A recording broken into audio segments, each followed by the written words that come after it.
Mother Earth. Exciting stuff. It is pretty exciting, and they're bracing for some bad weather in Florida. Don't expect to get to Texas, but here in Washington, it's been phenomenal. Yeah, phenomenal. I mean, a lot of folks were wondering, where is summer? Yeah. You know, and then finally we're starting to see it. Now, if we could have it linger into the weekend, that would be a good thing, especially considering this being the unofficial last weekend of summer, right, with it being Labor Day weekend.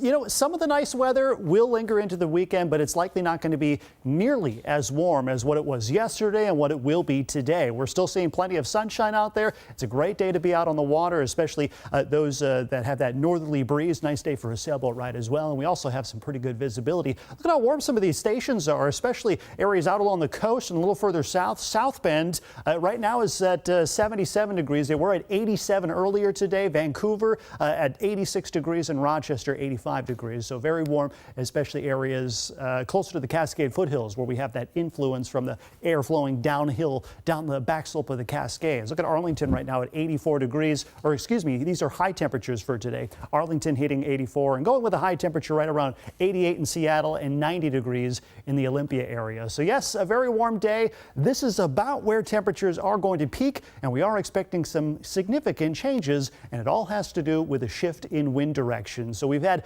northerly winds or offshore wind the last couple of days. Notice just off the coast of Long Beach, there's those marine layer clouds that are starting to creep back up northward. We have a weak weather system that's embedded on top of some of these marine layer clouds. It's bringing in a little bit of moisture into the southern part of Oregon, and you can see basically these marine level clouds, they will eventually push back over us as we head into tonight. We'll likely see more cloud cover and noticeably cooler temperatures. And you can actually see a better look at this system. It's on our water vapor satellite loop. This little swirl you see here, it's a weak disturbance that could even bring us a couple of small rain chances as we head into tomorrow afternoon. Won't be a lot, but might be, at least don't be surprised to see a couple of stray showers. Let's take a look at our high resolution forecast model and notice the wind direction coming right out of the north and offshore wind as well. That changes once we head into tonight. Here comes those marine level clouds, especially out along the coast and pushing into the southwestern interior. Notice the wind shift as well. Instead of that north wind, it's more of that southwesterly wind. And here comes a couple of rain showers.